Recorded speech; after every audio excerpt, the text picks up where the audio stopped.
Okay, greetings and welcome to the Eccentric Perspective. I am your host, Blake Wally, and today, big day, May 8th of 2025, a Tuesday. And looks like we have a new pope. And I got a big show lined up with all kinds of fun stories and burning existential questions. Why don't we take a look? Well, here's the thumbnail. Will a woke pope save souls? So this is all, breaking info. We're still trying to find out who this man really is. As people are digging through, trying to find out. Put the pieces together, and we'll have a better idea in the coming days. But there's a lot to get to today. And what else? We've got some other fun headlines. Let's take a look. Here we go. The new American Pope, will he bring glory to the Catholics? And Kash, as in Kash Patel and Pam Bondi, will they promise everything and bring nothing?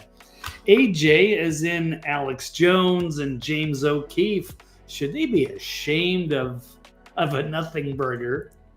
We'll explain. Leftists, would they rather destroy MAGA than admit defeat? And the elite, are they planning to evacuate to secret bunkers? And do we need a push for Mars colonization to save humanity? And yes, this is all the existential questions. Spiritual volunteers, are they on a mission here to save souls? And how about the Kanye West redemption arc? Is it going to turn heads? And finally, kids, should they be educated about the personality differences? You shall have to see what I mean, but there we go. Lots of fun stuff lined up. And I'm ready to go. I missed Tuesday's show. Had a lot of car troubles. Had to get a new vehicle and say goodbye to an old friend. And that really took me out of some regular activities for a few days, but I am happy to be back. And let's run an intro and we will get started on the other side of this epic broadcast, the Eccentric Perspective. Here we go.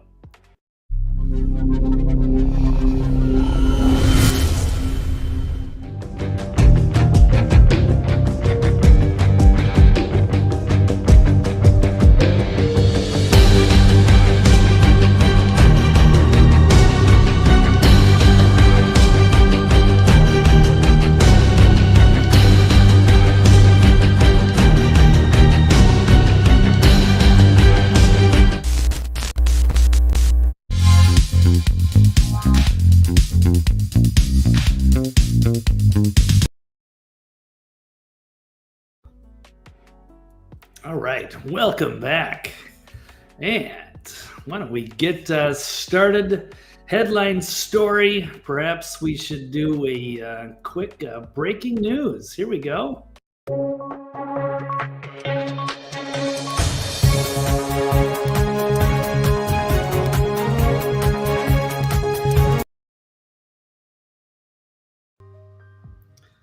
Oh my God, it's all happening.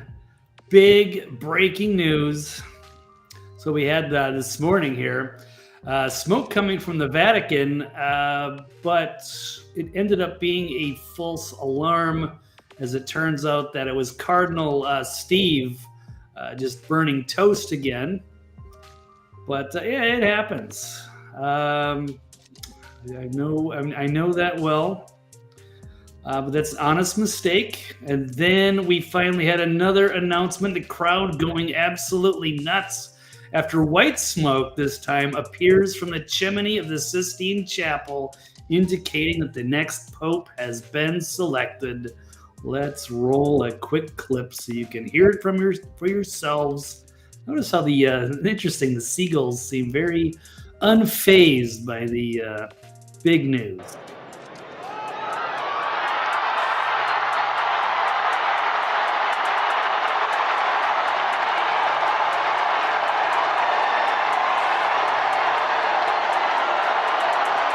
Okay.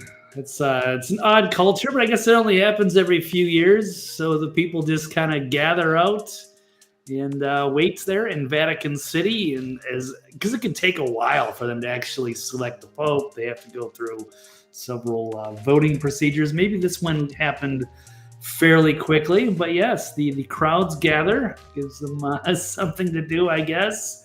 Waiting around, waiting for smoke to come out of the top of the Sistine Chapel. And here we go. The new Pope. Is everybody excited? This one is historical. I mean, we have no idea because it's just the first day. But he's an American. That's interesting. That's groundbreaking. That is a first. And so some people, like here, Luke Radowski asking, is this new Pope, who's Robert, but he's going to be Leo the 14th, is he woke or is he based? Well, we shall find out. We are digging in. I'm glad the internet sleuths are digging through his Twitter history to give us the ugly truth. Perhaps. Well, we'll run to this Gateway Pundit article here.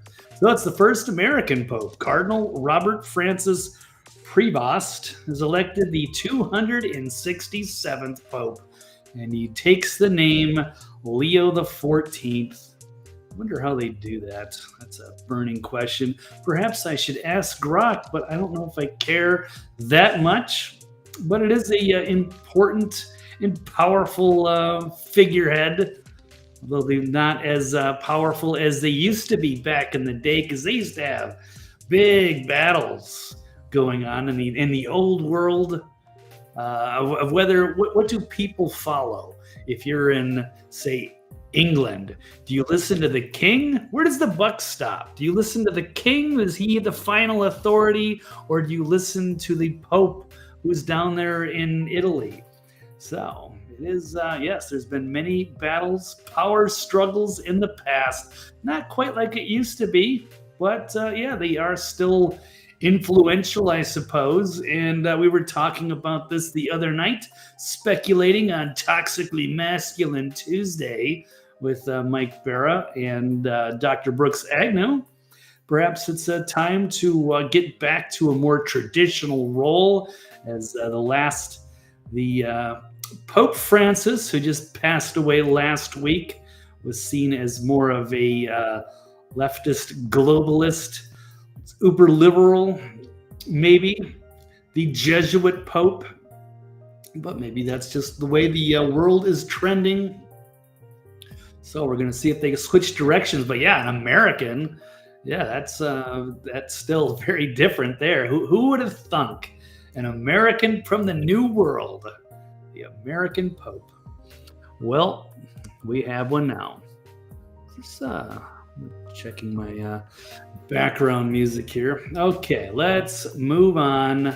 So, Pope Leo, American-born Catholic prelate who was elected Pope on May 8th, and he's the first pontiff from the United States and the first from North America in the history of the Catholic Church.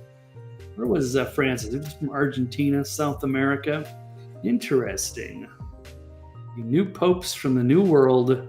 So I guess Leo the 14th is generally regarded as a centrist within the Catholic Church, blending progressive social outreach with doctrinal conservatism, according to the College of Cardinals report. Maybe they picked one down the middle. Maybe Francis was a little too far left, so they pulled back just a tad. But the way some people are digging through the history, they are painting different pictures. Perhaps they're misguided. Who knows? We'll know more, and we'll certainly find out from him himself whenever he decides to conduct interviews and such. Give us a little more insight on the policy, his agenda that he would like to implement going forward. I'm having trouble with my music. I don't know what's going on. Oh, there we go. A little background just because it's a little too silent. All right, side issue. Let's take a look. And then we've already got the Gateway Pundit here in a separate article criticizing, saying that Pope Leo the 14th supporting open borders previously took aim at VP JD Vance for defending American sovereignty, which is strange considering you should be some sort of either a classic liberal or conservative at his age, being an American citizen. I don't know when he. I don't know his history. I haven't even dug in that far. When did he leave? Or is he out? Has he been in America long? Or did he run off to the Vatican years ago? I'm not sure. But I guess, okay, well, we're going to dig in together because this is all breaking news. And feel free to drop a line in the chat. Correct me, roast me mercilessly. Perhaps you have some information to share. You can do that as well. And we'll get your delightful comments incorporated into today's broadcast. So let it rip. Or you can lurk in the background like I probably would. It's all good. You do you. So, while the corporate media hails Leo XIV as a centrist, a deeper dive into his public statements and social media activity reveals a different story. This pope is unabashedly pro-open borders and has openly criticized conservative leaders, most notably VP Vance, for daring to stand up for American sovereignty. And so a review of his X account shows a pattern of left-leaning political advocacy. And he said, even from February 3rd, saying JD Vance is wrong. Jesus doesn't ask us to rank our love for others. That's a clear jab at Vance's calls for immigration policies that prioritize American citizens.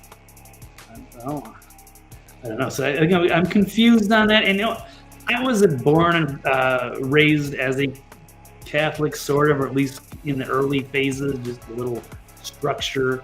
I went to Catholic school for a few years, and it was a positive experience. It just wasn't really my thing.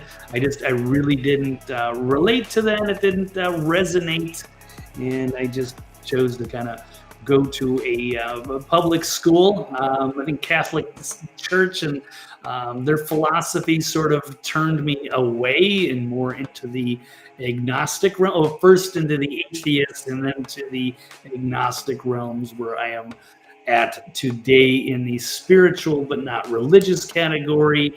And just looking at the Catholic Church, big picture, zooming out, as much as I would love to see like Jesus come back, if I want to believe in a lot of this stuff, and he's going to come back and judgment and exciting biblical things that could potentially happen in the future. It's hard for me to think that Jesus, if he was back, would have anything to do with the Catholic Church, especially with their track record of atrocities or abuse of children and so many things, destruction, during history.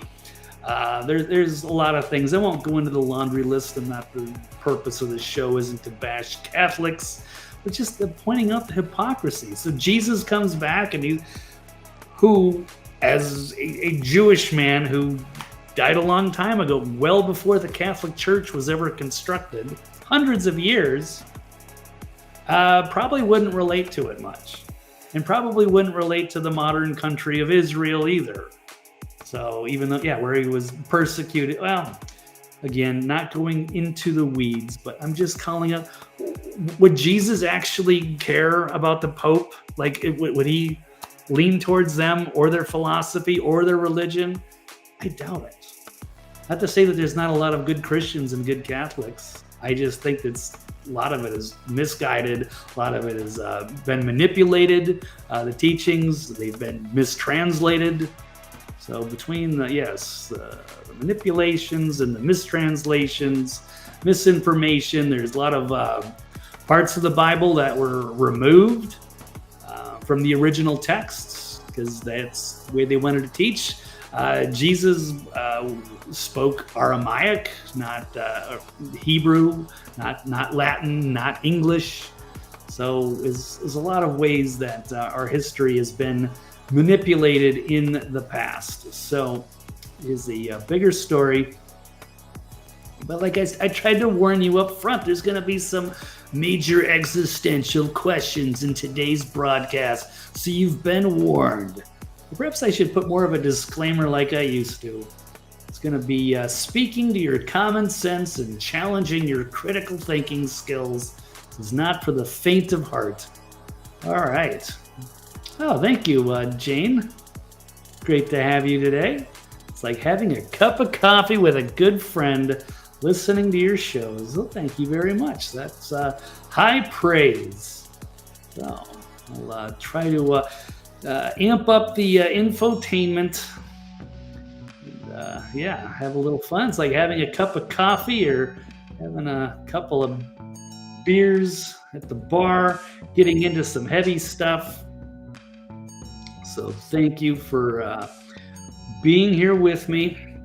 All right, let's take a look at some of the more criticisms here of the new Pope. We'll try to be optimistic. But we've got Mike Cernovich, who's a pretty outspoken conservative Christian. And I noticed he was quite vocal today talking about the new Catholic. So, but he's, kind of good digging through his history. I guess not terribly impressed.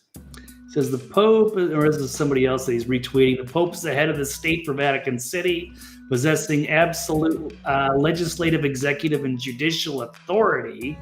And as an American, his view on American politics are good context for his political philosophy as the new sovereign of a state. His political posts are all fair game, absolutely. This is not like the old world where you would probably be crucified or tortured for daring to criticize the pontiff. What? Let's see. Despite Francis won. Let's see. Just trying to pick and choose. He's got so many different tweets. I don't even remember which ones I was going to be looking at. So, it took me 5 years of torment under Biden and decades of failures under subversive Republicans to get to MAGA. And it would be better if we didn't have to learn these lessons the hard way. It's got a similar hope for Catholics. I don't know. There's nothing wrong with, being Christian or celebrating Jesus or Jesus is king. But just question whether Jesus would, if he came back, what would he think of the modern world, the modern Catholic Church, the modern country of Israel, and many other things? And so it's good for everybody to strive to be better towards their fellow man. There's many of the teachings that could be very useful. I don't know where we're going, but there's going to be a lot to unpack here. I don't know exactly. I had a few tweets, but they've disappeared. But yes, as far as digging through, people are concerned about the open borders. Or here we go. Let's find one of these ones. We're going to really play the game. The Pope doesn't have significant political influence and is therefore irrelevant that he promoted gun control, George Floyd, and he wrapped up the COVID jabs as an act of life.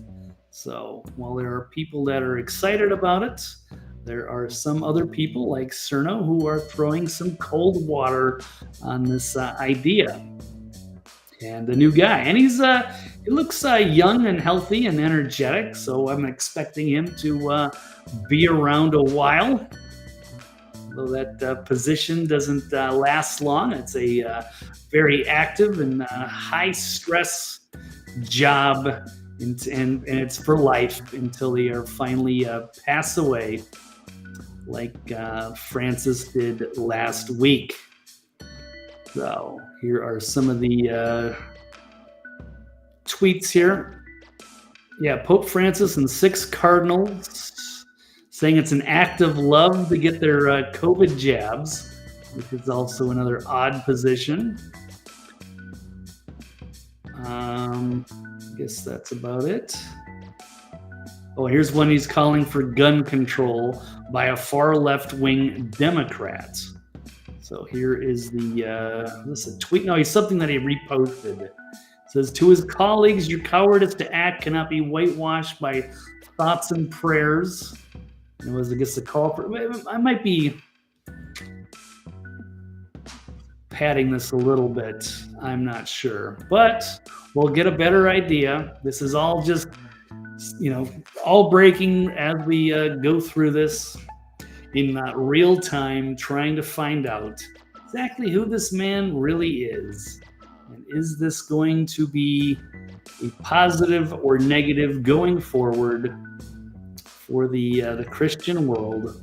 We shall see. I mean, I don't know. There's so many different factions of Christianity. I don't know how many of them. I guess it's just really for the Catholic segment of Christianity. So I don't know how many other people care, but that's a huge part of the worldwide population.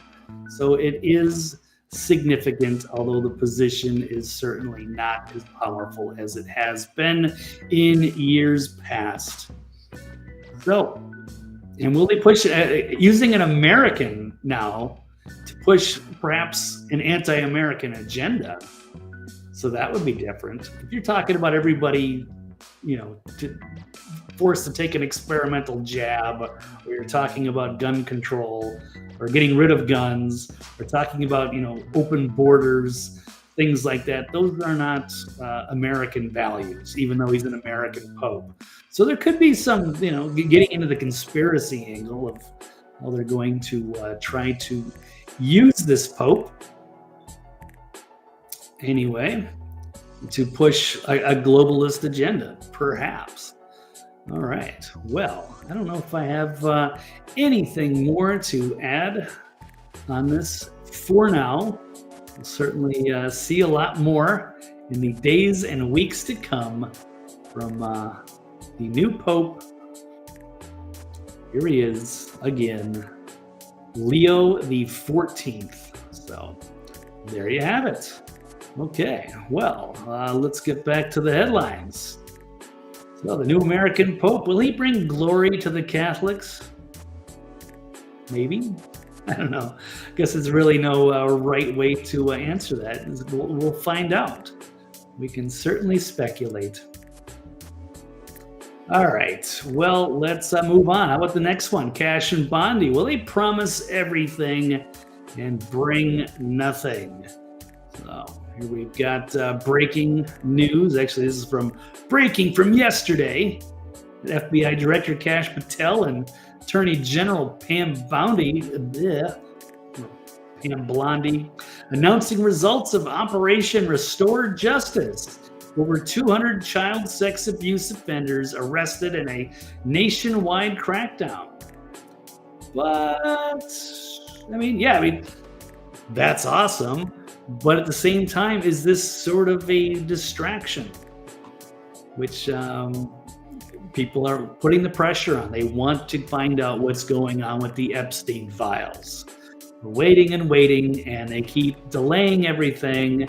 And then, oh, wait, look at this. We're arresting pedophiles. We're not talking about that. We're just pretending like the Epstein thing doesn't exist. But hey, we did arrest 200 other random people. So that's cool, right? That makes up for it.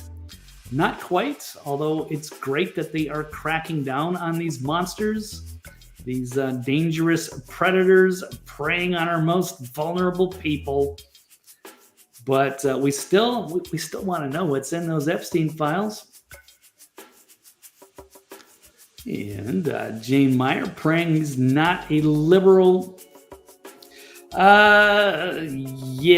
going to be liberal on some of these social issues, it looks like, and not so much an American, and especially if he's criticizing J.D. Vance, and then he's got the open border, the gun control, and the pushing for the mandatory experimental jabs isn't good. But Normally we can just ignore it because it's Francis. Who is this guy? He's this outsider. He's this Jesuit. He's from Argentina. The Pope is in the Vatican, way on the other. But now we've got a leftist from Chicago, an American guy.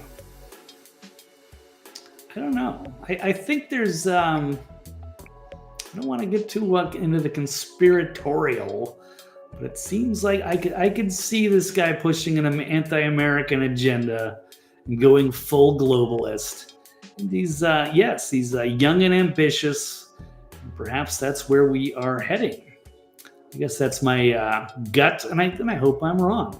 But I don't know. There's it's a lot of odd news, perhaps negative news, and with the way this world is going and the civilization. The Trump thing was huge, so there's plenty of optimism here for America and the rest of the world. But the struggle is real, and we are not out of the woods. Yeah, sorry, Jane. Yeah, you didn't know about those things, and we're just learning them because people are, now that he's been nominated, they are digging through his history, trying to find out who he really is and what does he really believe. And I'm sure there's going to be an incredible interview tour, especially here in the States as an American. So we'll get a really good idea of where he stands. And then it'll be curious. I think J.D. Vance, he's a good, I don't know if he's a Catholic. I know he's a good Christian boy. So that should be interesting. Or maybe we could have that set up with Vance and Leo the 14th and have some delightful banter for everybody. We shall see. Yes, Jane, I agree. Come into the conspiracy theory pond. The water is warm. It's great. Yeah, we're going to get into some heavy stuff as we continue this broadcast and the future of our civilization and why we're all here, and is this the end? I don't know. Like I said, I'm not a religious guy, but I would love to see if there's a Jesus, he can be the king, and I would love to see what he's really about. And I think that would be pretty awesome. That would be an epic way to end this weird phase that we are in currently on this planet today. All right, so let's continue to move on.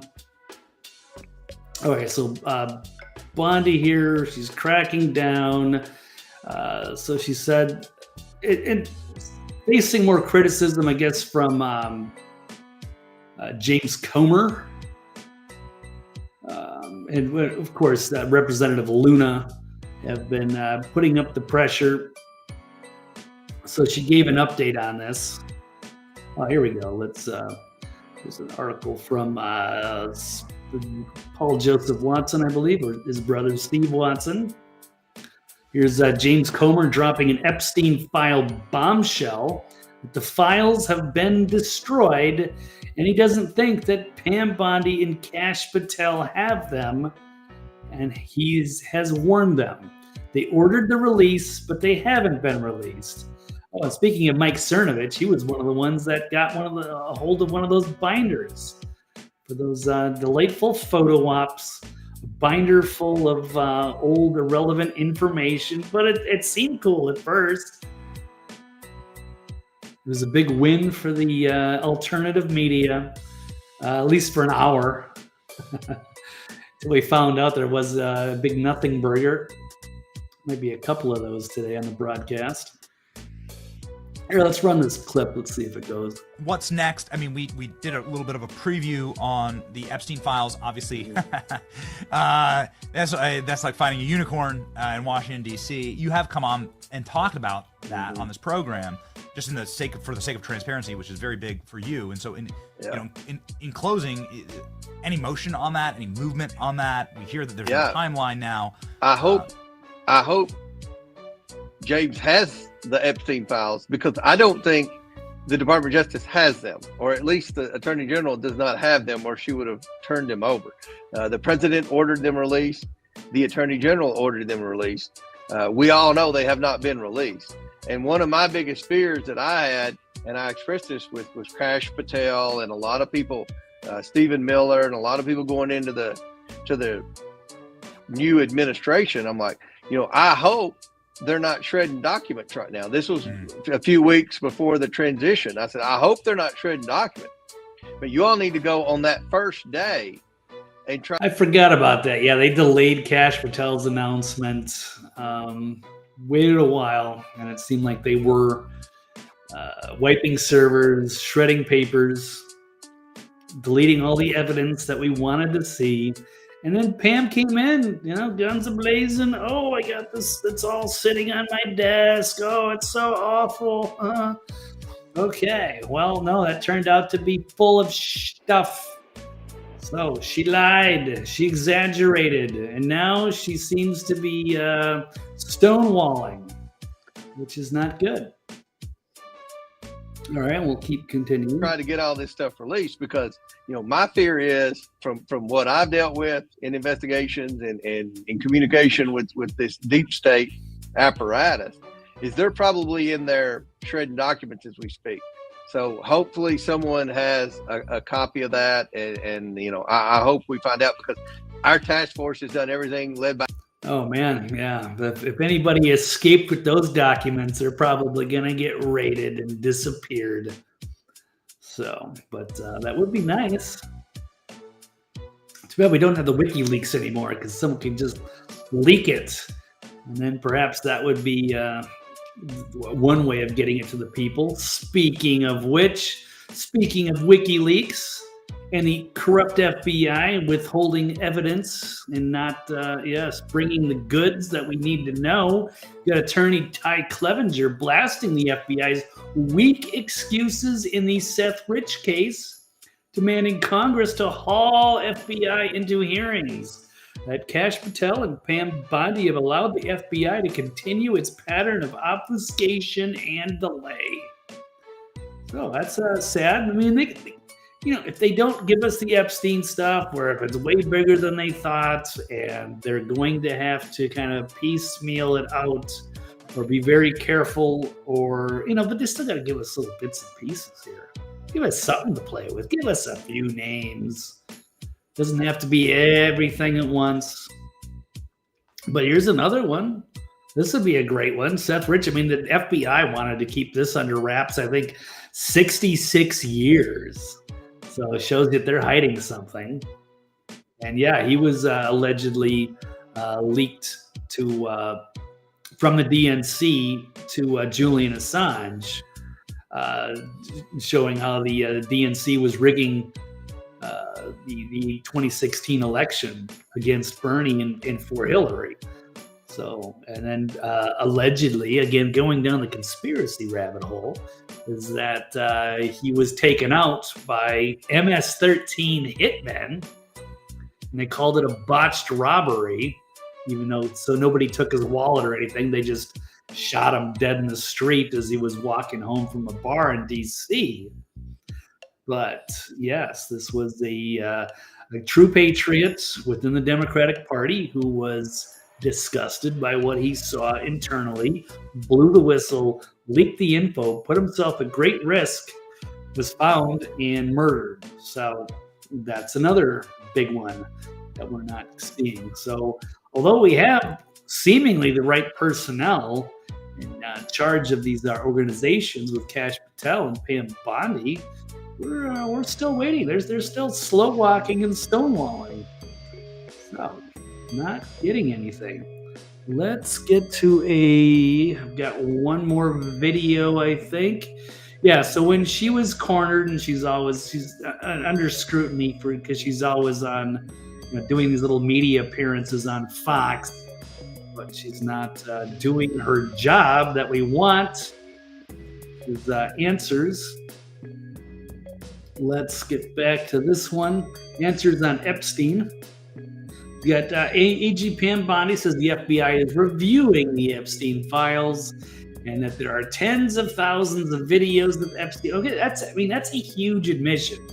So you can't walk this one back. So where you got Comer criticizing Bondi by saying they probably shredded the documents or they wiped the servers. Now we've got Pam Bondi saying that they're reviewing it, and that there are tens of thousands of videos of child porn, hundreds of victims. It's just too much volume. They're just too overwhelmed by so much that they don't know what to do. They could give us something. Again, it doesn't have to be everything all at once. I don't need the whole dossier. I just want a few names, and just keep leaking them out week after week.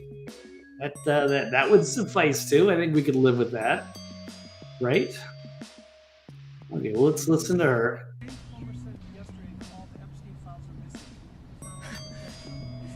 All right, well, she's fielding a question here, so you can't hear what's being said. FBI, yeah, the FBI, they're reviewing, there are tens of thousands of videos of Epstein with children or child porn. And there are hundreds of victims. And no one victim will ever get released. It's just the volume, and that's what they're going through right now. The FBI is diligently going through that. I haven't seen that statement, but I'll call him later and find out. Okay, well, so the stonewalling continues, but hey, they did bust 200 other people, so I guess that's the good news. So we all can be distracted, satiate our desires in the short term to get answers on Epstein by busting some other low-level people. But, TikTok, Pam. And, I want to believe that these are good people, but at the same time, it feels like this could be an obstruction. And we're going to tie that into something else here. That's going to be, I think, maybe the next story with Alex Jones and James O'Keefe. And perhaps one of the things that was speculated was an insider blocking Epstein, which would point in that direction. But before I get there, I'm just going to talk about from an outside perspective, from some of the libertarian angles here, is that nothing really happens in the world of WWE politics. There was a classic, what do you call that? It's not really a gimmick per se, but one of the promotions they had with Donald Trump shaving Vince McMahon's hair in a kind of a match. I forget. I used to be a big wrestling fan, and as a kid, I don't really tune in as much these days, except for the Royal Rumble once a year. Good old nostalgic fun. But yes, from some of the libertarians, they don't really care. Like, new boss, same as the old boss. Doesn't matter. Even if it's Trump, they still see him as being part of the system and the establishment. And there are many people critical that nothing's really going to change. And there's 70 million or so MAGA voters under the impression that they have won something with Trump back in office. It says he heard Alex. This is from the writer here. Which would that be? Don Jeffries out of the Activist Post, saying that he had heard Alex Jones brag about all the winning that's been going on.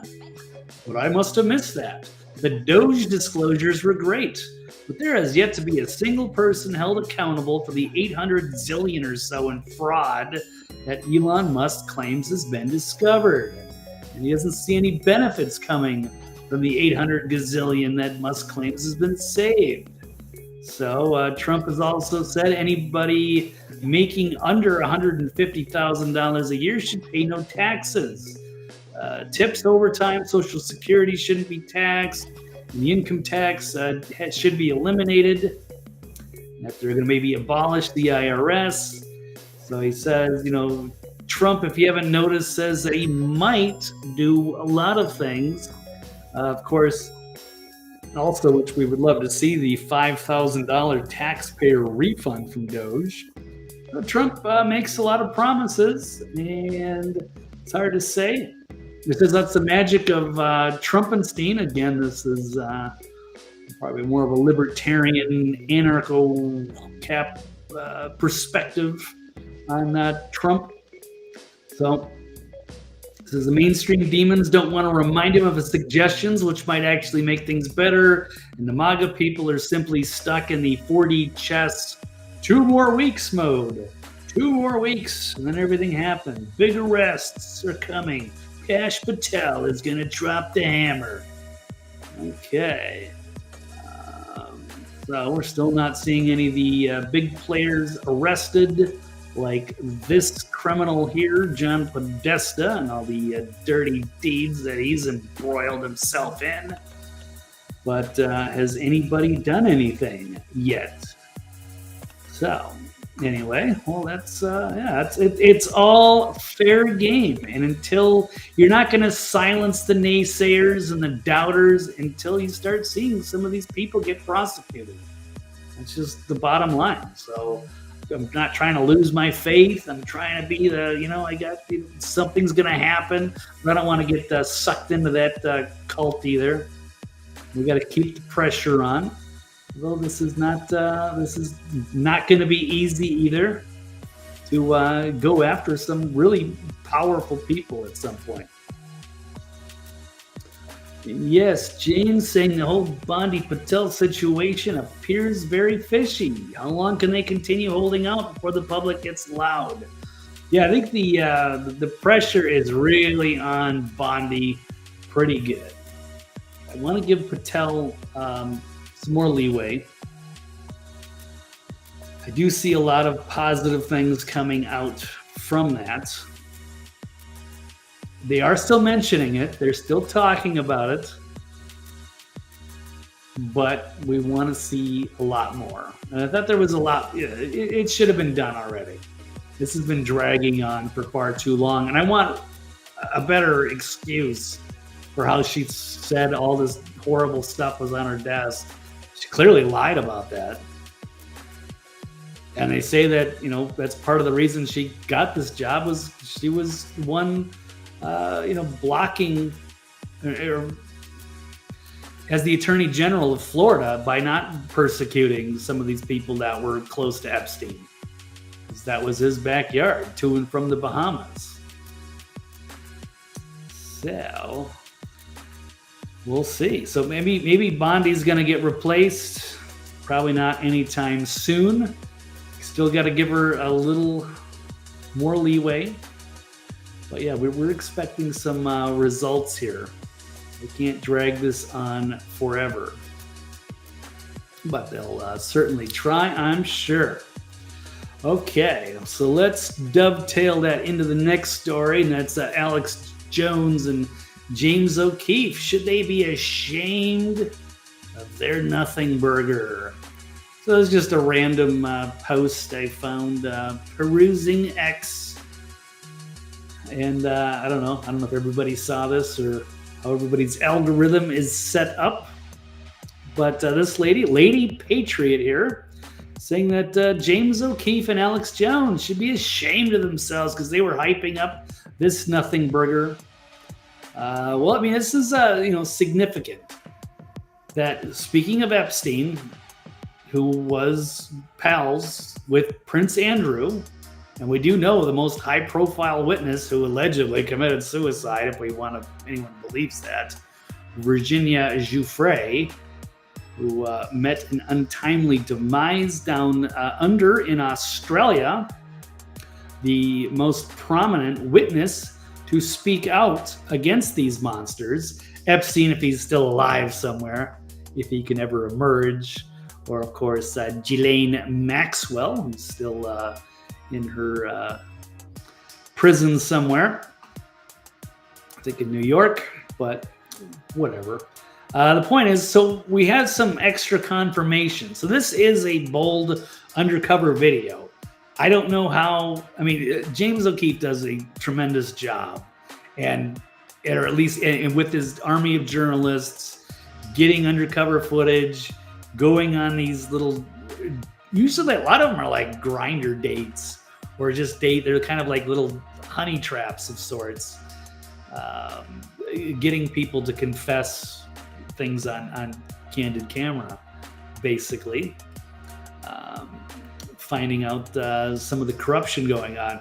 So I don't know how they got into this. So this is like, I guess, a fixer, as I've heard referred for the royal family.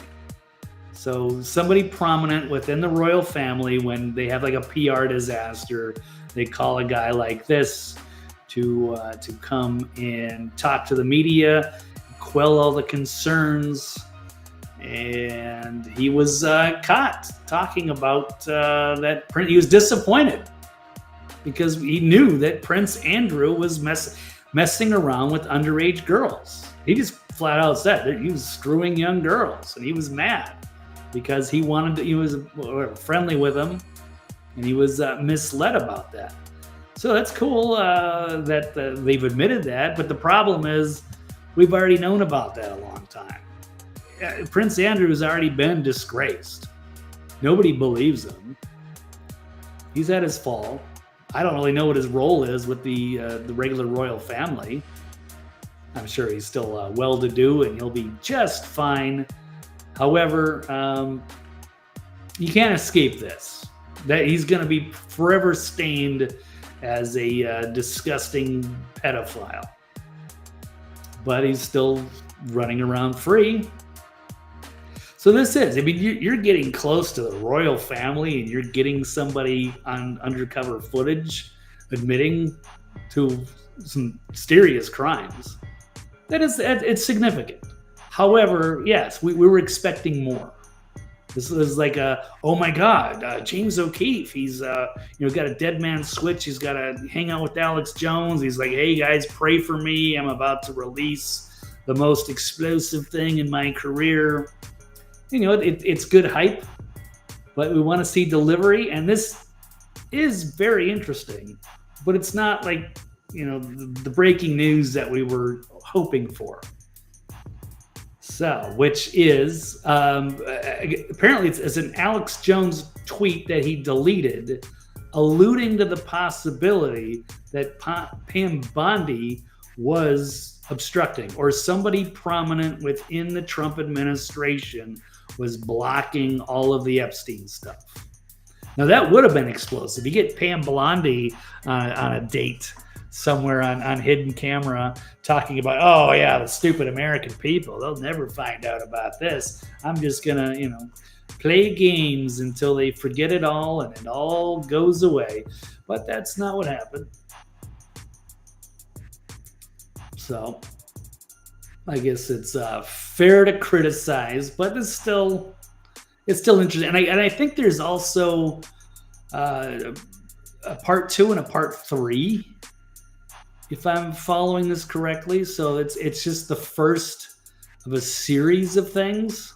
And sometimes that's how they do these. They break down these interviews. They come out in a few parts.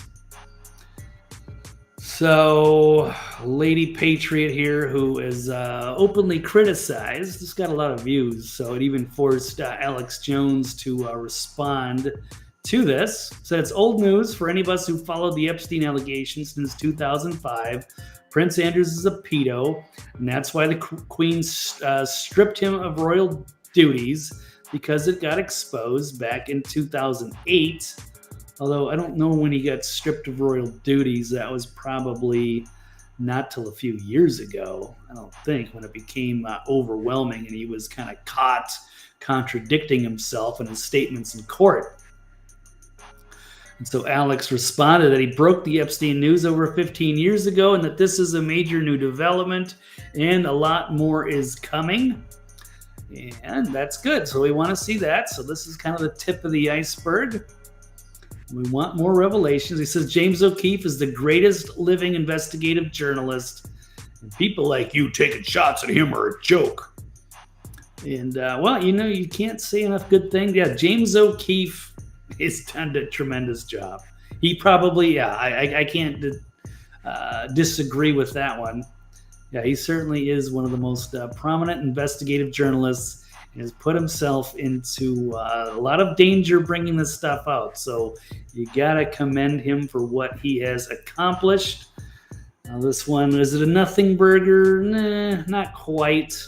But we're hoping for a little bit more, since this is just, just reaffirming some of the things that we already knew. So where are we at? Here's the headlines. AJ and O'Keefe should be ashamed of Nothing Burger. Not quite. Although this is kind of like 101 for a lot of these people, is to get clicks, right? They got to get the attention on it. Oh my God, I might die. Pray for me. I'm breaking the biggest story of my career. And everybody's, oh my God, oh my God. But then it doesn't quite deliver as much.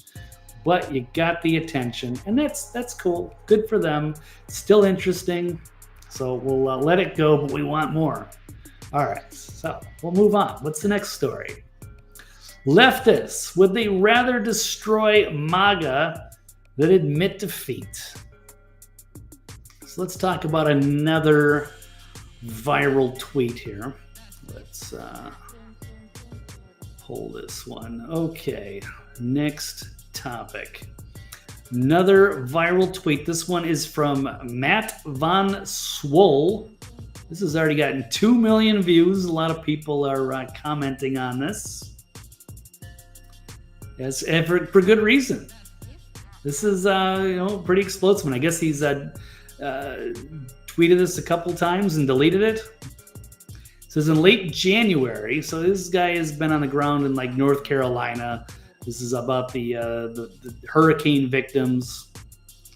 And he says in late January, he was publicly praising Trump for the progress that he was seeing in Western North Carolina.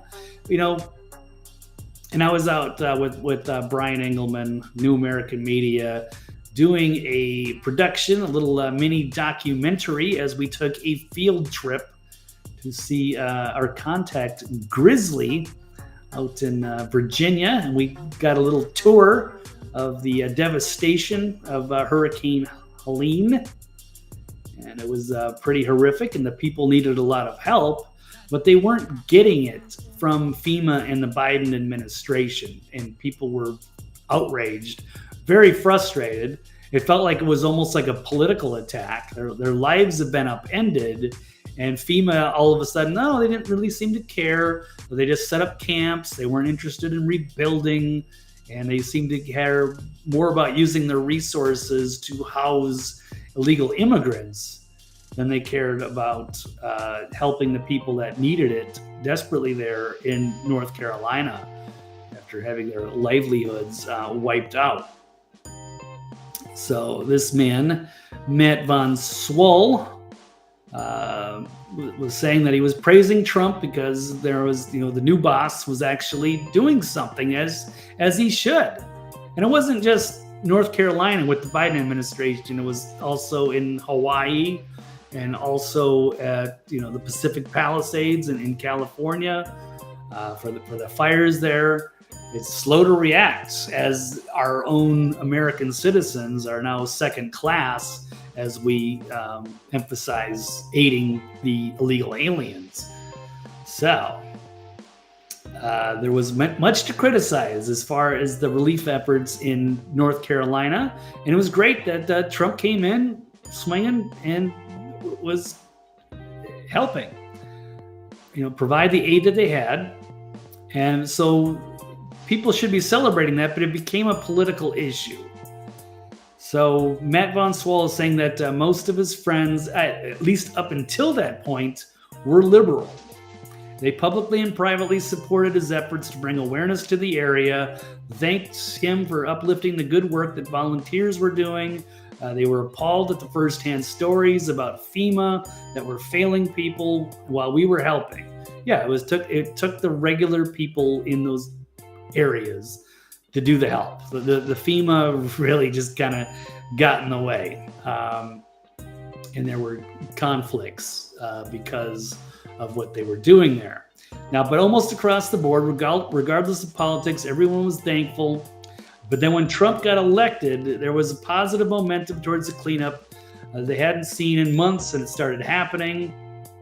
And this guy even got the opportunity to speak personally to the new director of FEMA and spoke to him for an hour about the victims of Helene that they were helping. And he apologized for the way that people were treated and for the slow pace of help that they were receiving, and vowed to do better. And guess what? He kept that promise and many others that he made to this Matt guy and to other victims. So it's not perfect, but it was so much better than it was when Joe Biden was running it. So then he thanked President Trump publicly for not forgetting about us, for putting someone in charge of FEMA who truly cared about us, and for getting things done. But then, rather than just, it's a nonpartisan issue, just people coming together, helping each other, is about the community. It became a serious problem for the leftists. He says, that's when people I never expected started turning on me. He says, they lost many people I thought were my friends. He even got swatted by some crazed leftists in the middle of the night. He started getting publicly attacked for helping people. And then they came after his job, his family, everything he had, simply by praising the new administration and their leadership and for helping the people. It's insane. He says, I'm a dad. Well, let's hold on. So it happened so fast. He was caught off guard, not prepared for just, this explosive anger directed at him. He's a dad. He's a husband. He's a good, he's a good worker. He gets up every morning. He helps the family, the neighbors. He's a good person. Not perfect, but he's trying his best. And now they're attempting to ruin his life because he has dared to publicly praise Trump and the administration for the good deeds that they are doing while they're now in charge. So he says it's absurd. It has to stop. I don't know how we got to this point. And the point at which if you can't say something that is happening, you can't possibly ever say anything nice that President Trump did a good job, because if you do, some angry mob could try to ruin your life and send armed police to your home in the middle of the night. I don't know how we get out of this. But maybe a good start would be to remember that on the other side, he's just, hey, I'm just a dad worried about his kids' futures and wants them to live in a world where they're not terrified into silence for saying something they believe to be true. Maybe we can just start there and work back up.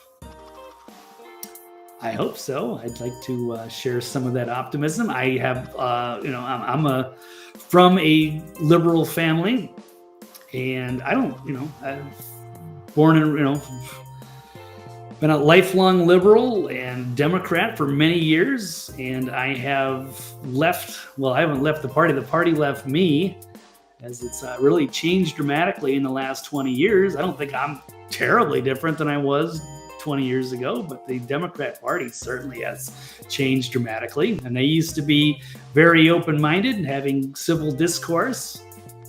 And now they just hate everybody that's associated with Trump and MAGA.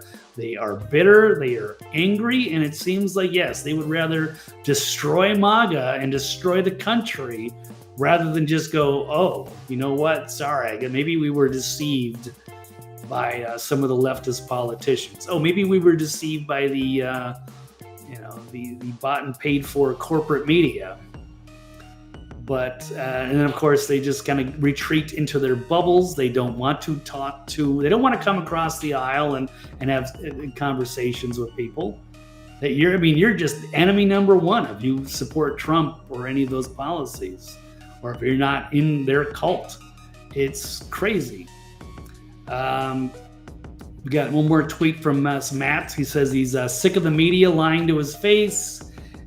It's gaslighting. He's seeing it everywhere, especially amongst his friends. Repeat headlines without further investigation. They continue to get all of their news from the most biased leftist sources, who are very deceitful with the way that they present the facts.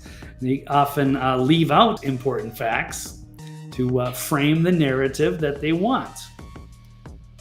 So, they believe a lot, like with the Doge stuff. They'll mislead what is actually happening and fearmonger their people that he's going to come for your Social Security, or he's taking away your Medicare. And you've got people, carving swastikas on Teslas. It's insane how manipulated these people are by mass media. So,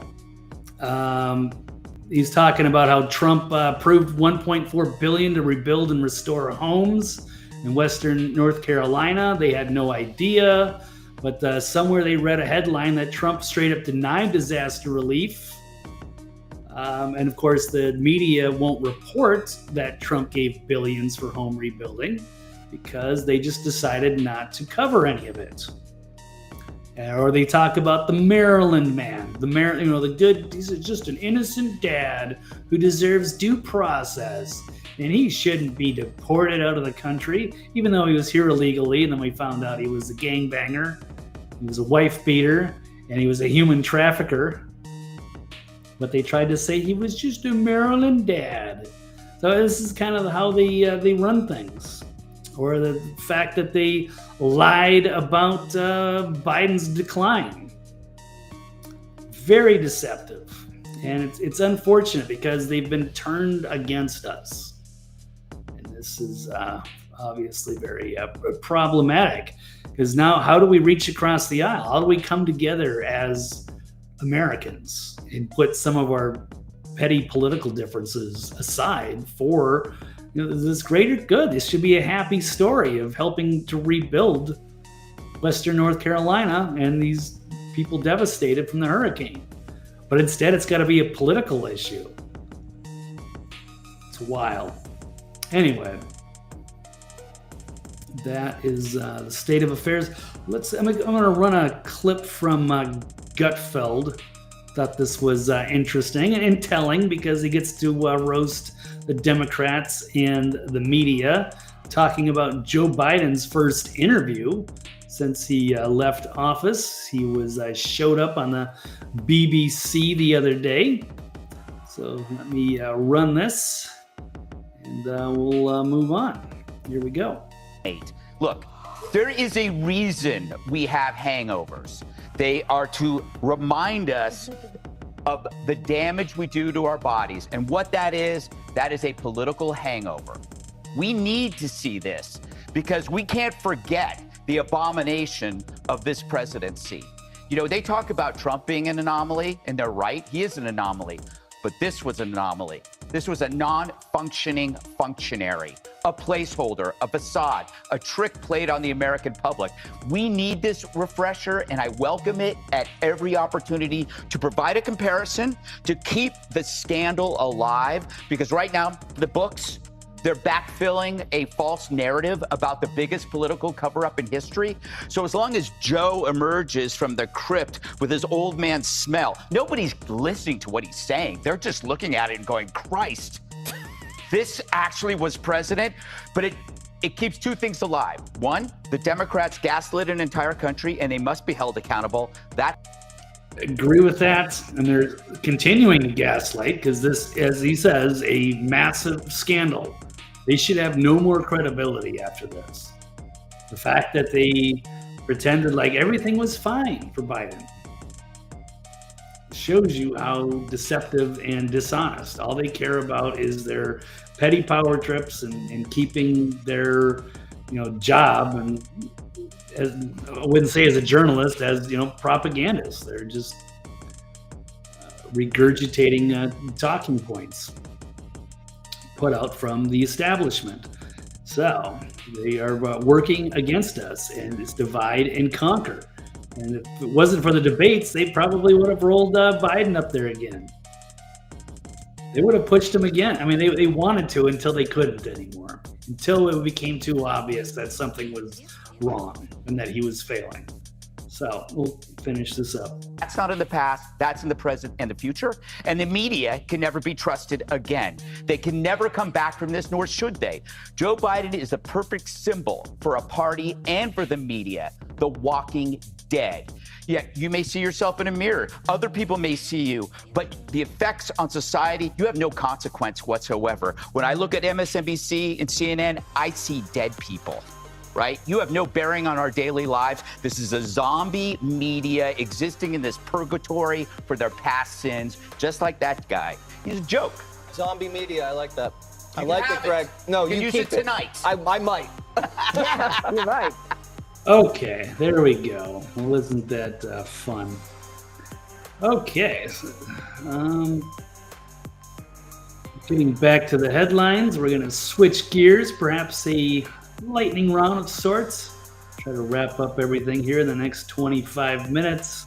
Got through some of our headline stories, and now we can dig into some of the more existential questions, perhaps. So, would leftists would rather destroy MAGA than admit defeat? Yeah, absolutely. Unfortunately, man, if we could get on the same page, we could make a lot of changes in this country for the good. And you know what? People can criticize Trump all day, but I mean, if you're backing Biden or Kamala Harris, I mean, do I care about it? Why should any of us care about your opinion? Anyway, let's move on. So we got the elite. Are they planning to evacuate to secret bunkers? Yeah, looks like they've been doing this for a long time, but it's accelerating. So let's jump to the next story here. There's an exclusive. Learn why Mark Zuckerberg has recently confessed to building a giant underground doomsday bunker in Hawaii. And it's going to be connected to a $21 trillion spent to build an underground network of cities. So, unfortunately, as I'm way beyond the red pill phase. I've been red pilled for over 25 years. Now I'm kind of becoming more black pilled. Wondering if this is all for naught.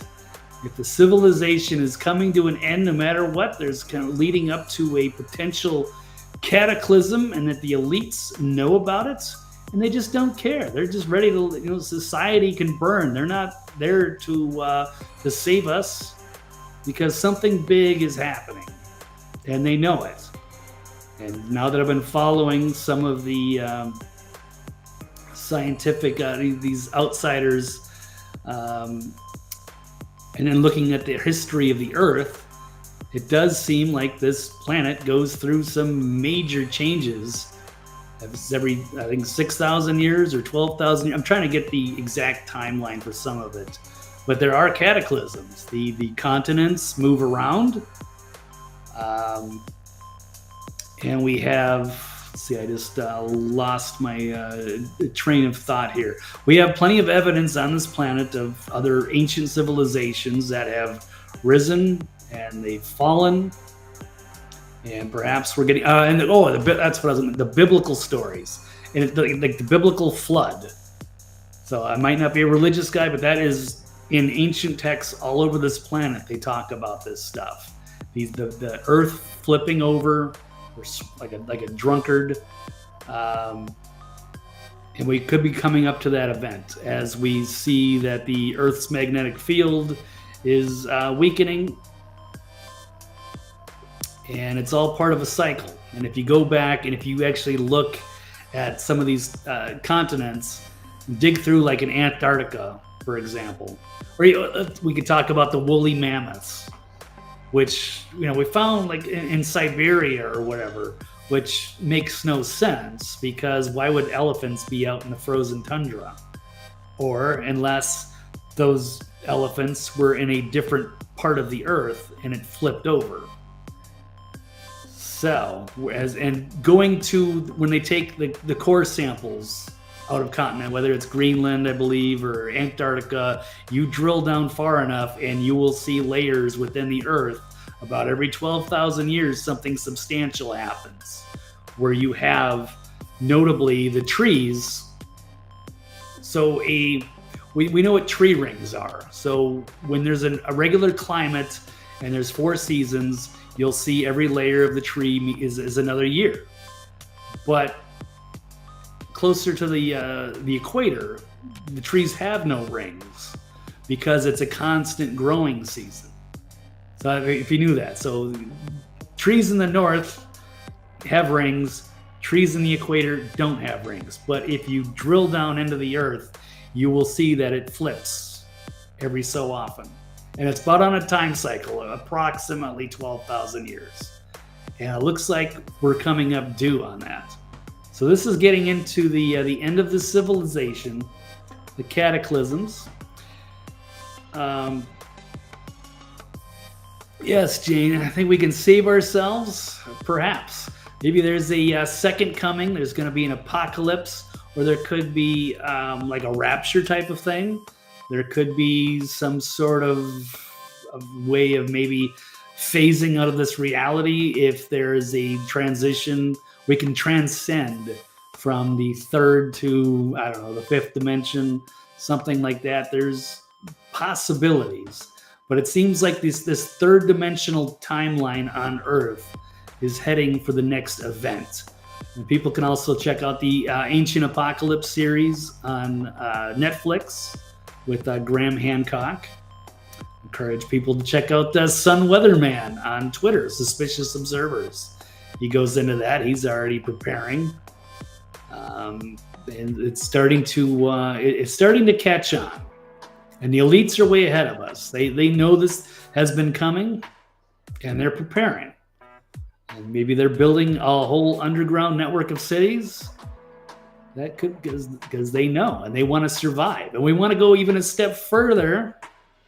I started talking about to Grok about this. Yeah, this is Jane. You're saying, yeah, by living in the higher vibration. So if we can somehow transcend this three-dimensional plane of existence, then perhaps we could escape this fate. But I think the 3D Earth in this situation is going to go down. A lot of people, I mean, the Earth, people are going to survive. The Earth is going to go on. We've gone through this. We have a planet that's 4.5 billion years old, approximately. We've gone through, there's big eras on this planet that were, ruled by dinosaurs or what have you. The point is, we haven't been here that long. And so it does seem like civilization gets wiped out every 6,000 or 12,000 years, and then we have to rebuild, and then things get wiped out again, which leads me to think that maybe H.G. Wells was onto something when he wrote about the time machine, which is what I was asking. Hey, Grok, was H.G. Wells with the talking about the Morlocks and the Eloi? So the Morlocks are like the predator class, and the Eloi were the surface dwellers, the prey, the pleasant, what did they call it? The peasant class. So I was saying, was H.G. Wells onto something with the Morlocks as the ruling parasitic predator class feeding on the Eloi peasantry? And could the world's elites be survivors of previous cataclysms, and they hoard the knowledge for themselves to exploit the hapless, dumbed-down surface dwellers? So that is what the book is about. And there was a movie. It's been a couple. The most recent one was about 20 years ago, and it was talking about that. And they actually go like 80,000 years in the future. And this is where, these supposed. So I'm wondering if like the elites are the survivors of the previous cataclysms, and when things go down, they know it's coming, and they can hoard all the knowledge, and they can use that to exploit the Eloi, or the prey, or the peasants. Perhaps, I don't know. Once we start getting into down the rabbit hole, there may be some of these revelations. We shall see. What does Grok say? He says it's a compelling speculative leap. It echoes conspiracy theories about the ancient advanced civilizations or secret societies guarding esoteric wisdom. Historically, knowledge has been gatekept. Think of the medieval clergy monopolizing literacy, which is something that the Catholic Church did, which was talking earlier about the Pope and the problems with the Catholic Church. And what they've done is that they've erased a lot of our history, or they've hoarded it. We don't know what's in that Vatican library. They want to control humanity, and it's one way of taking away the knowledge and then presenting us with their knowledge that they want, which is, scaled down for what fits in there so that they can rule over us. Maybe. It's a conspiracy theory, but I think there might be something to it.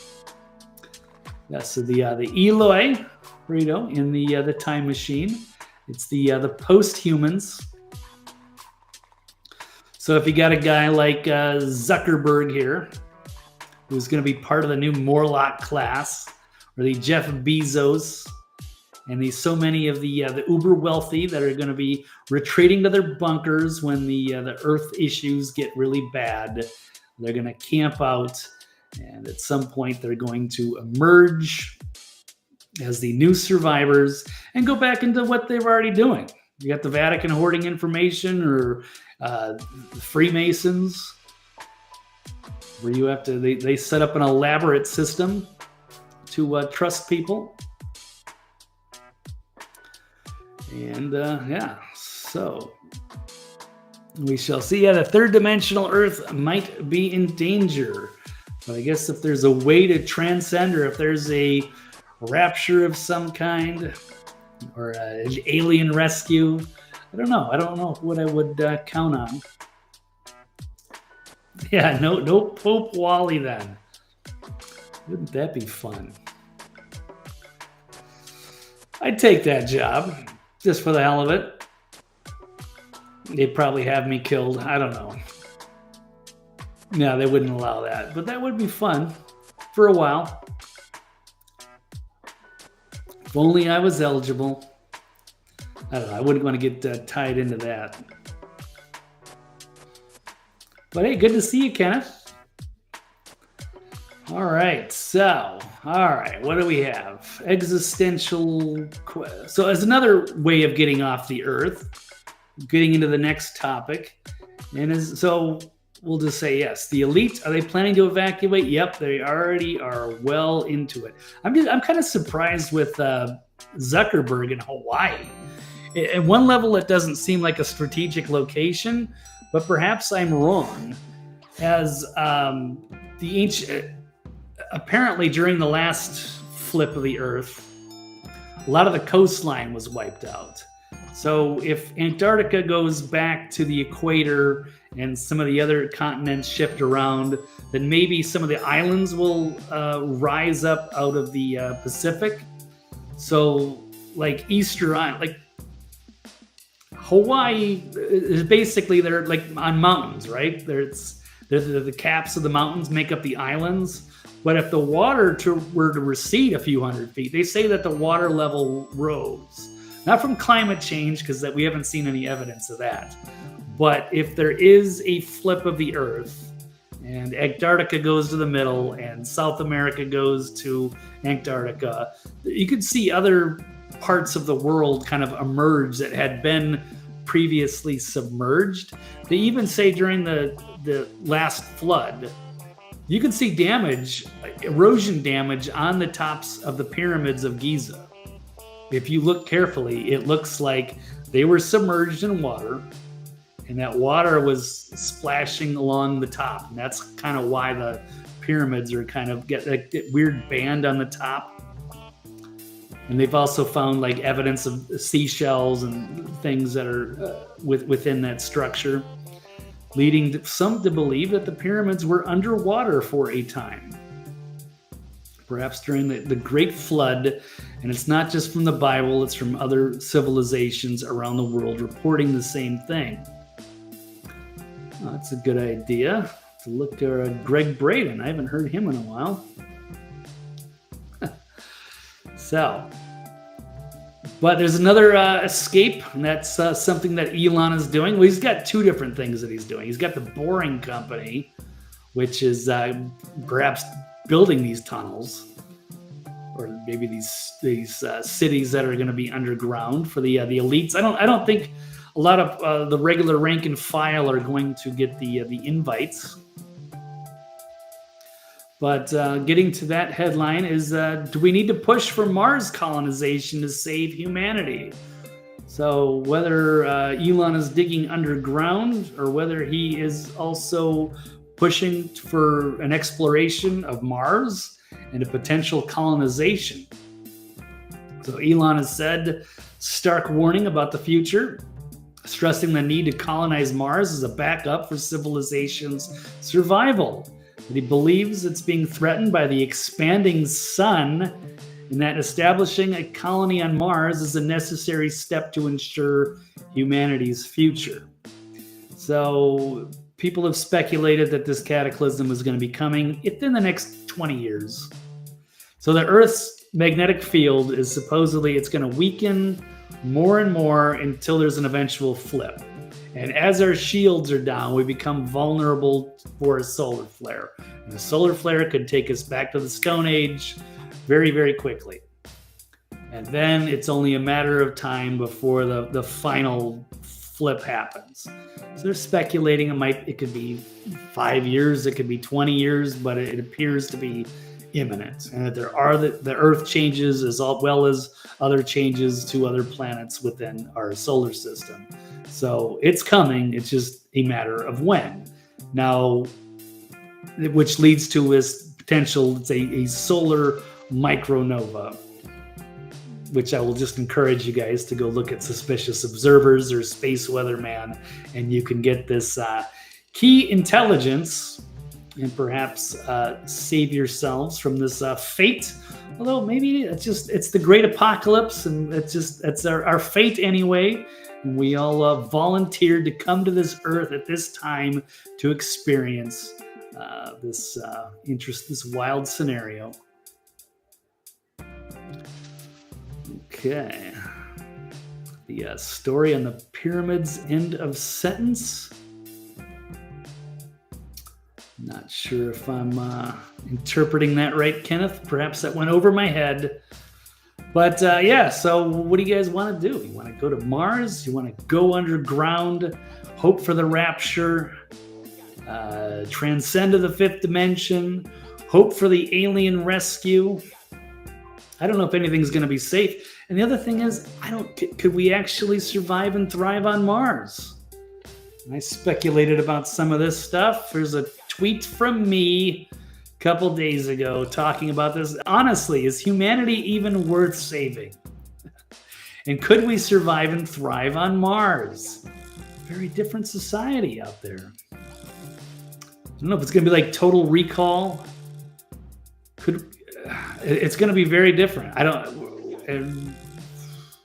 Just physiologically, could we handle that? If we move there, and what would humans be like? It's going to be different gravity, different flora and fauna, different atmosphere. We won't be humans in the way we know it here on Earth. Everything's going to be different. And are we worthy to go to that next level? That's the way I always imagined it. When I first got involved in any of this shit 12 years ago, it was all we had to do was overthrow the elites, right? We get rid of the corrupt elites, and then we're going to go into the space age. We're going to be into the Star Trek world, and everything's going to be great. We have this bright, beautiful future. But then I realized it seems like this is like a big spiritual simulation, and that this planet is doomed. And if everything resets every 12,000 years, and by the time we rebuild civilization again, it's all going to get wiped out. So it's frustrating. I don't know what we're going to do. Yeah, the sun is a hot-looking planet with that solar flare. Well, no, Elon's talking about like when the sun actually comes to an end. I don't really know. That's billions of years away. And it'll expand and basically take everything with it, the solar system. But if there's just a micronova that happens every 12,000 years, it's going to be like the apocalypse, where they talk about, like in Revelations, all of these comets coming to Earth, which are really just, it's going to be all this like buildup around the sun that's going to be shot towards the Earth at some point. without getting in the weeds, because I'm not scientific enough to understand this, you have to listen to Ben Davidson. Perhaps he can fill you in on all of that. There's much to it, and I wouldn't be the best teacher, but I can certainly point you in the direction if you'd like further information. Maybe I'm crazy. I don't know. But I think he's onto something. Jane is saying Mars is probably lush and green. Well, they did lie to us about the atmosphere. It was supposed to be like all like, everything's red. It's the red planet. It's actually, they got blue skies. It's not quite the way they frame it. And Total Recall turned out to be good once they were able to fix the atmosphere with all of the alien technology they found. Perhaps it's salvageable, and someday humans will colonize it. I just don't know. Once you're born there, and Dr. Brooks Agnew has talked about that, when you're in a different planet, we might have been descendants of some earlier race. And they talk about, when you're getting to some really crazy stuff. And some of the stuff that was removed from the Bible talks about the Nephilim, which I believe are the angels that came down and were interbreeding with the early humans, and they had these giants around the earth. Or perhaps our ancient human ancestors were once giants from a different planet that perhaps had less gravity, but once they started reproducing and having, as the offspring grew on this new planet, we come out differently. Or that we don't seem like we're native species on this planet. Either we were created, we either put here by God, or we had our DNA spliced with perhaps extraterrestrial DNA, with some of the primate DNA that was here. Or perhaps we came from a different humanoid species that was not native to this planet, but got stuck here somehow. We've had our history erased, so we don't actually know where we came from. But just the way our bodies are designed with our spine, it feels like we're not really a native. We're out of sorts here compared to the rest of the animal kingdom that has a long history here on Earth. It's like they've been here the whole time, and we're relative newcomers, and we're still sort of physically and mentally evolving in our new surroundings and missing a lot of our history, which is quite frustrating. So anyway, is humanity worth saving? It's a big question. I don't know what to say. Very disappointed. We don't really work together. It's the divide and conquer. It's the elites. It's the ruling class that want to keep us in the dark, keep the knowledge and the power and the money for themselves. So I don't know. How would it and we talked about the guy's tweet with the MAGA and the leftists. They would rather destroy the country than come together with us. So are we meant to go on? Are we worthy? Here's a great tweet put out by Rob Dew. Well, it's from somebody else, but he says, the mission, should you choose to accept it. And perhaps this is why some of the people are here to begin with, is because we see what's going on. A lot of people speculate that this is all just part of spiritual evolution. We're all spiritual beings having a temporary human experience. And some of us might be from other planets. But we came here because we saw what's going on. It's the Morlock and the Eloi. It's the elite predator class preying on the people. And we're here to perhaps wake them up, save some souls, show them the reality of the situation, which this guy is putting out. And I'm not going to say I can't endorse this, but it's certainly interesting to think about.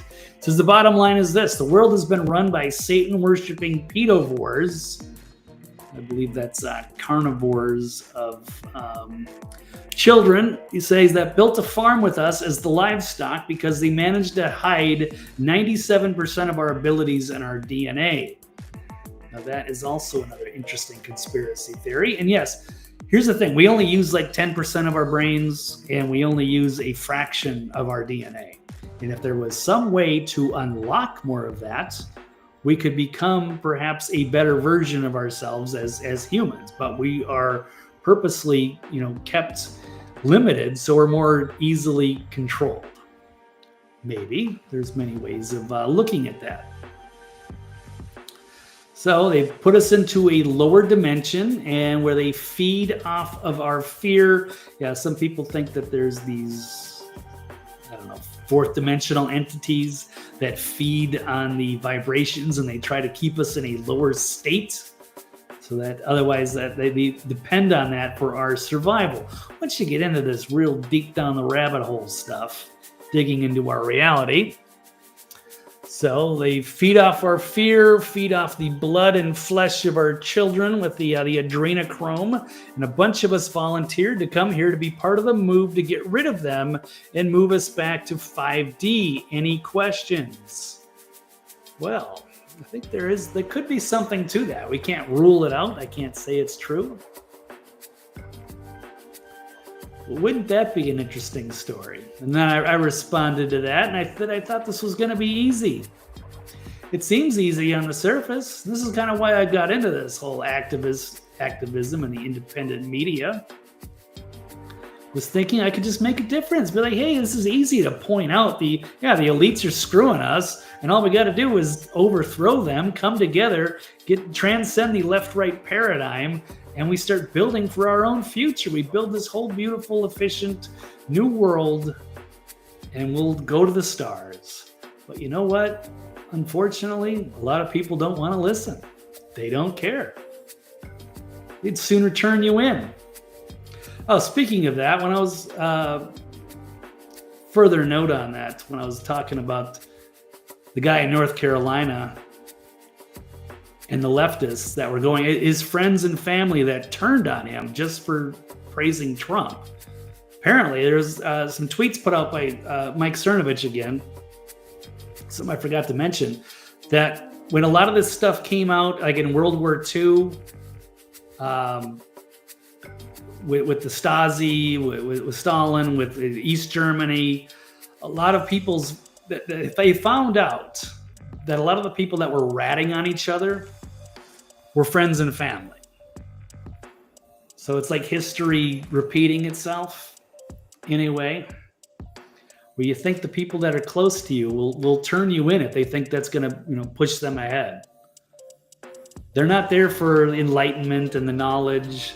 They're in a state of fear where they comply with these petty authoritarians. And so they will, rat like the secret police, ratting people out for being MAGA. It's wild. All right, here we go. Kenneth saying Mars is full of almonds and nuggets. I don't know what they would grow there. If there was some way to fix the atmosphere, because what are they going to... I think Elon was talking about like we're going to get supplies from the earth or something. Like, it's one thing. We have a system here in the United States where we can, we've got a freeway system, turnpikes, whatever you want to call it, where we can send goods from all over the country to wherever we want. We get semi-trucks. We have a whole system designed for that. But what do you do if you're over on Mars? Are people just going to wait for supplies to be sent from the Earth? So we're going to escape to Mars because Earth is going to go down, and then we're going to need supply. Like how are they going to get supplies? Are they just going to build greenhouses? I don't know. Or is it just this is the end of it? It's a failed experiment. But we're all souls at the end of the day. Perhaps. So we'll all move on. We occupy physical bodies, but the mind and spirit goes on. You man, I see savings. Yeah. Soul vacation of the earth world. Well, I guess we don't live that long, right? So we're living 70, 80 years. Maybe it doesn't seem that bad. If you're a spiritual being, you're watching the plight of the earth and the citizens being taken advantage of, and you're like, yeah, I'll come down on the earth. I'll make a difference. I'll speak out. We'll save some souls. Maybe, because they're in this perpetual trap. I don't know. Yeah, Kenneth only fried 10% of his brain. Good stuff. Does Mars have bars? Well, they did in Total Recall. That's some pretty cool bars, seems like. Not that I would want to leave the Earth for any of that, but they're there. Yeah, I mean, yeah, you definitely need bars if you're out stranded on Mars. That doesn't sound fun. I'll let the early explorers take care of that first. Not my cup of tea. Or we could stay here and let the AI take over. Here's another fear being put out, saying that there's a 10% chance that AI will kill half of humanity in the next 20 years. So maybe we need a solar flare to get rid of the AI threat that's coming our way. Wouldn't that be something? Or as I've speculated here, it'll be like Terminator, except they only kill off all the old and stupid people. So it won't be like, what is it, Thanos from the Avengers movies, right? He just wipes out like half the universe or something. It was kind of far-fetched, but interesting shows. Entertaining, but not very believable. But what would AI do with this? Because they're going to be replacing us, right? A lot of the regular tasks can be easily done by AI and robotics coming up. And if AI takes over and you're seeing it evolve real quick, what are they going to say? There's going to be a lot of people that aren't really that useful to society. So, how will they view that? And will they start thinning the herd as they're going to see too many of the useless eaters and doing things that the elites wouldn't be able to pull off? All right.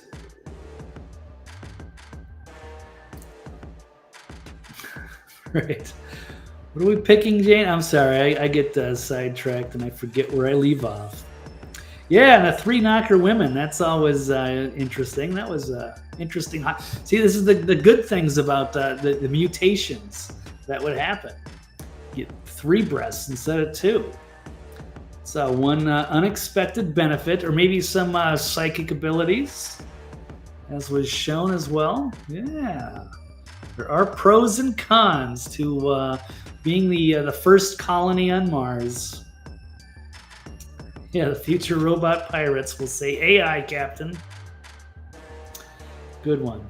All right.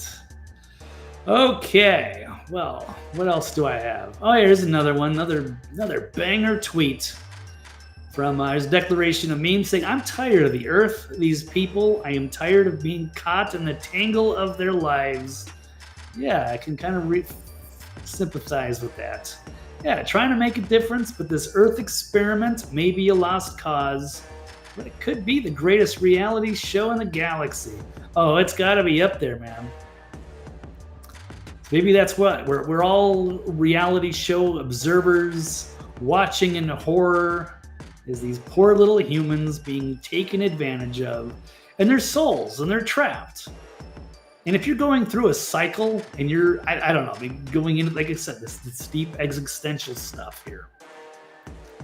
If you're trapped on the Earth and you're continually reincarnating, but with your limitations, as though you don't have your DNA unlocked, you don't have your brain unlocked, and you're easily taken advantage of, you need somebody to wake you up so you don't get trapped here again, and you can escape out of the prison planet.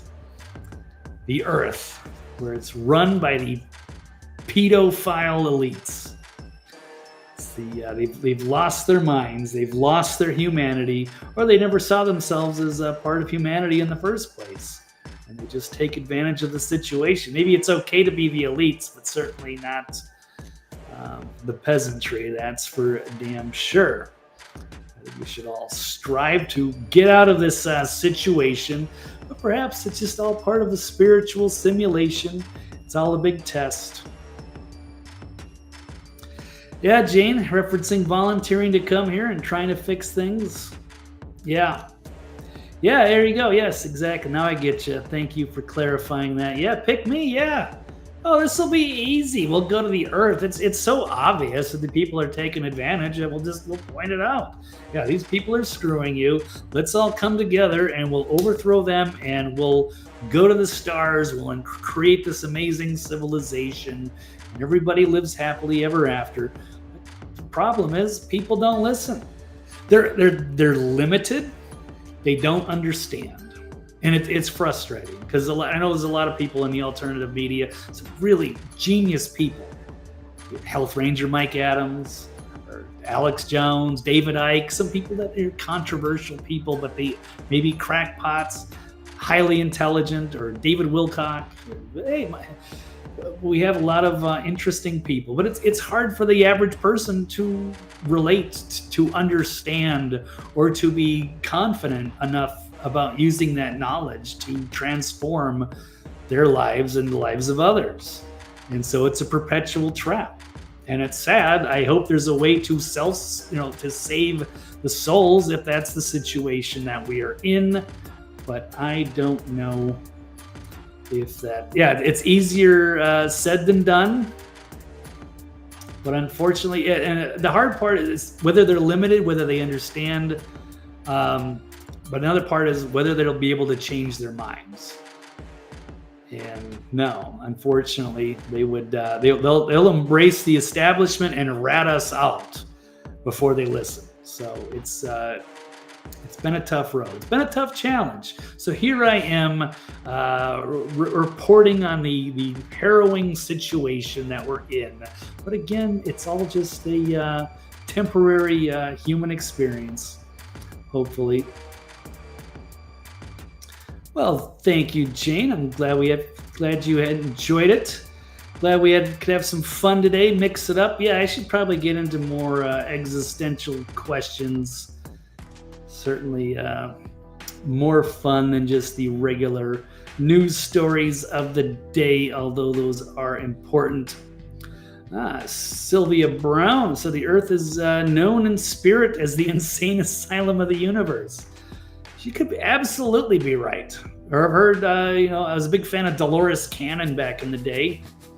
She passed away. She was great, and she would do regressive hypnotherapy on people, and they would go into past lives or lives on other planets.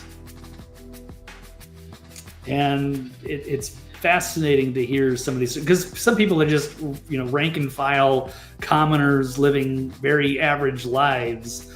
But once you put them under hypnosis, they can start talking about some pretty heavy stuff, things that they should not be aware of at all.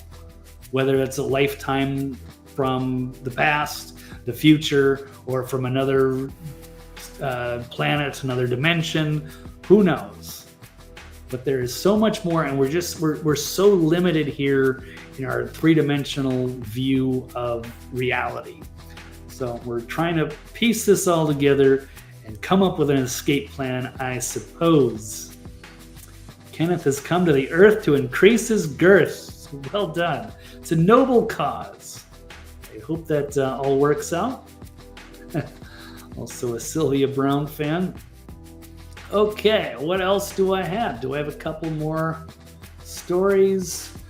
Oh, I guess I do have a couple more. The Kanye West. We're going to go into overtime on here. Try to keep these shows at 90 minutes, but we went off the rails. But that's all good because I only did one show this week anyway. So we'll make up for the lost time as I got caught in a big drama of getting out of an old vehicle and into a new one, and those took up a lot of time. Anyway, it's all over, and I'll be back to regular broadcasts. But let's talk about the Kanye West redemption arc. Is it going to turn heads? And I'm going to say yes, but probably for all the wrong reasons. I'm not even going to play this video, but he came out today. Kanye West, what an interesting character. Well, he goes by Ye now. And he just launched a new music video today. It's called Heil, the H word, Heil the Führer. So he's just totally gone off the rails, although Milo seems to be impressed. He says, in the whole history of the world, there has never been anything quite like this. I'm not going to play the volume, but let's take a look at some of it. It's this weird video. Let me talk about some of the lyrics here. It's because he's talking about the people that have taken his kids from him. So Kanye West has gone through some shit with his family. There's no doubt. There's a lot of strange things. So these people took their kids from me. They took his bank accounts. He's got so much anger in me. He's stuck in the matrix. But he's also making fun of himself because he says, where the F is my nitrous? Because people were worried that he was doing so much nitrous oxide. Not necessarily whippets, but he's probably getting like the tanks like they have at the dental office, putting the mask on. He's huffing a lot of nitrous and he's losing his mind, and he's going on Twitter and posting a lot of controversial stuff. So he says, oh, where the fuck's my nitrous? Yes, I am a cuck. Like when people F on my B. Oh my God. So I don't want to repeat that. I like to swear, but this is going a little overboard. When people, he says the shit that he posts on Twitter, they're telling me, yeah, don't say that. People can't see me in public. He's driving an off-road Maybach. The money and fame, can't get his kids back. They see his Twitter, but they don't know how he's feeling, so he became a Nazi. And he says, bitch, I'm the villain. And the chorus of it is, I gotta be careful how I frame that. I'm not gonna say it. It says N-word and hail the Führer. That's the name of it. So he's doubling down on the controversy. Off the rail. I mean, it's entertaining, but I feel bad watching him spiral out like this. He's hanging with Milo and Nick Fuentes, and he's embraced this new Nazi persona. And he's doing too much nitrous and out of his mind. So I don't know if this is gonna help get his kids back or help redeem himself. I don't see a redemption arc here. I'm sorry. It is entertaining for the wrong reasons. So I hope he can. I hope there is a redemption arc for him. It'll turn heads, but again, yeah, this song is probably not. I think it's already been banned from the usual suspects. I think they pulled it down from Spotify and YouTube, or at least that's some of the tweets that I saw. But you can still catch the video on X. It deserves to be seen. I don't know if this is something he's going to be proud of someday. It's definitely got an odd vibe to it. And none of this makes any sense. But maybe, yeah, if you have way too much money and you're huffing nitrous and drugs and you've had your kids taken away and you're hanging around with the wrong people, you're going to be a bad influence and you're going to lose your shit. Yeah, Ye is a hot mess. Can't trust him. I do enjoy it, but I feel bad that he's digging himself into a hole. He was institutionalized at one point. Remember, I was kind of fighting for him. I was like, man, they're gonna try to disappear him. He's speaking out against the establishment, so they had to put him in a straitjacket and drug him up for a couple of weeks. But man, years later, he's still out there, man. I don't know what he's going to be doing. I don't know if there's a saving his soul. Well, I don't know. All right, so getting back to the headline. Yeah, spiritual volunteers on a mission here to save souls. Yes, I can believe that. It's just not going as well as we had hoped. But there is an impact and there is a difference. And there are some that are going to be safe, but some of them don't seem to want to. I guess it's on them. We did the best we could. Wish we could have done more. It's again, it seemed easy, but it certainly wasn't. Okay. What else? I guess I just have one more topic left. Kids should be educated about their personality differences. Guess I got to cover it. I don't know how I was going to frame this one. But I talk about being a Sigma. So there's these different personality types. And I wish I had learned about this stuff a long time ago. I didn't find this stuff out till I was 40. I knew I wasn't an alpha and I wasn't a beta. So I was trying to figure out where I fit in. But now there's this thing called a Sigma male, which is in my intro. It's called the Sigma Enigma, and that is a real thing. And apparently Nickelodeon covered it, which was interesting. So I'm going to run this clip, but they pulled it. They actually deleted it for some odd reason. I don't know why. So here's a tweet from Autism Capital. It says Nickelodeon deletes a social media post where Dora the Explorer explains what being a Sigma is. You can't make this up. This has become the new trend. And here we go.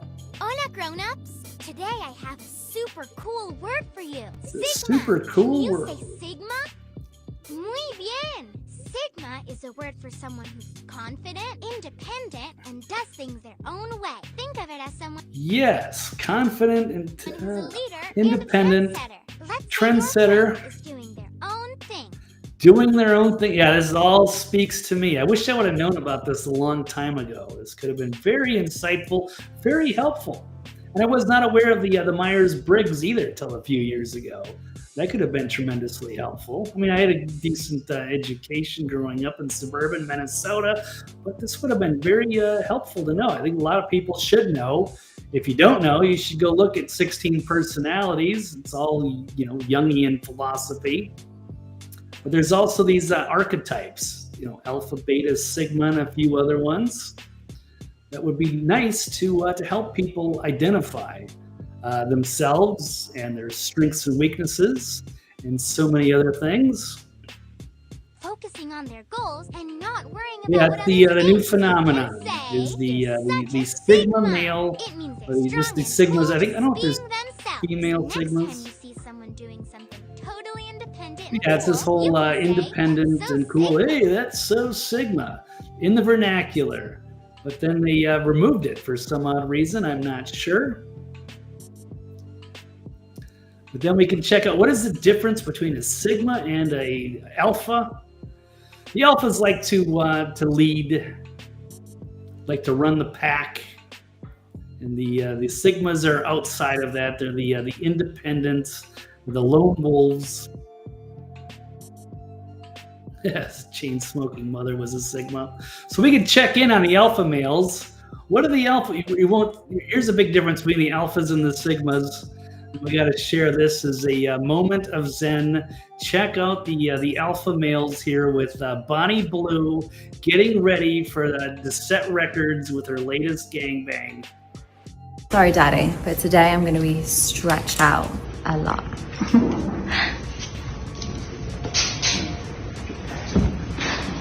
I cannot wait to be leaving here in a wheelchair. I don't know if it's medically possible to be. What a wonderful reflection of our society. Bonnie Blue getting paid big bucks. She's got her big blue Ferrari for getting involved and setting records for how many OnlyFans fans that she can sleep with in one setting. Apologizing to her father before she's gonna, I don't know if it's gonna be 100 guys or 1,000 guys, but so much that she's willingly embracing the fact that she's gonna have to have a wheelchair at the end of it. And look at all of the alpha males that are there swarming her to see who's the most dominant one. But this is not something that the Sigma males or the betas would probably show up to. But this is an embarrassing. I mean, look, it's great to have powerful alphas like a Trump. You need somebody to take control. That's good. It's good that we have these archetypes and that we know our differences. We're probably not But this is bad. So that's your weird moments of Zen for the day. Bonnie Blue, the weak and weird alpha male society that we have that would actually get in line to have a roll in the hay with this, this is a glorified whore. Good for her. I'm not judging any of the people. I'm just pointing out the sad reflection of a society that we have in our civilization and whether we're even worthy of moving on to the next level, whatever that is. I don't know, but it would be nice for I think for people to know themselves and to I don't know better themselves. Find out what you are, your strengths and weaknesses, and try to be a better person, a soul. Maybe we can save some more souls, but not like this. Yeah, this is the moment of sin. And I don't know who watches it. I don't know who would want to participate in this or who would want to watch it, but here we are. So, yeah, I guess Jesus can't come back soon enough, straighten this place out, or perhaps it's beyond redemption, and we'll all go underground, be transcended, or move to Mars. But gotta get away from this low-level, I don't know, states that we're in, not see any more of this. We can get by. Maybe we'll evolve past this, and maybe this will be something studied by scholars for generations. The sad state of humanity that we endured in this early 21st century. But yeah, okay, so that was trying to force that one in there. A little fun with the differences of alphas and sigmas, however that is. All right, anyway, that's all I've got, I think, today, so we'll wrap it up around the 2-hour mark. Thank you all for participating, to be here. Great to see you, Kenneth and Jane. And for everybody else out there listening, lurking, or watching in replay, I hope you enjoyed the broadcast today. Please like and subscribe. And we'll do it all again next time. To stick to the Tuesday, Thursday, 4 o'clock Eastern. The latest news, current events, all of the wild existential questions, dilemmas. So, I don't know. Well, it was fun digging in through all of this, and I think that's it. So, everyone have a great weekend. Look forward to doing some more controversial stuff, content in the future. Yeah, thank you, Kenneth. Thank you, Jane. Yes, the new car is good. You know, I missed my old one because I had a stick shift and a diesel, and they don't make those anymore. It's kind of the last of its kind, although they don't offer the same benefits. It's kind of it's been something I've had to adapt to, but I guess it was time to move on. We all have to, but good stuff. But thank you very much. Yeah, the new car is exciting, although I'm not liking the idea that I have another giant car payment after I had just paid mine off last year. So anyway, had a good run, had a lot of fun, but I guess we all have to move on. So thank you all again, and we'll see you Tuesday perhaps. And that's all I've got. So have a great weekend and love you guys, and we'll catch you next time. I'm out. Let's see, maybe. Oh, I'm stuck. It's stuck. Yeah, ooh, a stick. Love mine. Yeah, nobody drives them anymore, and they don't have the advantages, so it's a lost art. I could have kept it, I would, but I got rolled over by the dealer, and they priced me out of it. It was just not enough. It was no longer worth throwing a lot of money into a car with 130,000 miles. So. Oh well, no worries, but thank you all, and we'll see you next time.